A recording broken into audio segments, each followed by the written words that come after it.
ఎక్కించి కొమ్మల్లో ఆ కోయిల పాటలు పాడాలి.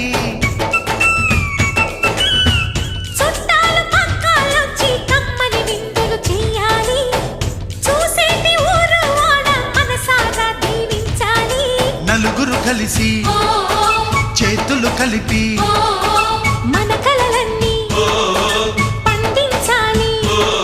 ఒక చోట పుట్టని కోడళ్ళు అయ్యారు అమ్మకే కూతుళ్ళు. త్వరలోని ముద్దుగా పుడతారు ఈ తాత పోలికల మనవళ్ళు. ఈ సంతోషాలు సరదాలే మా పండుగలు.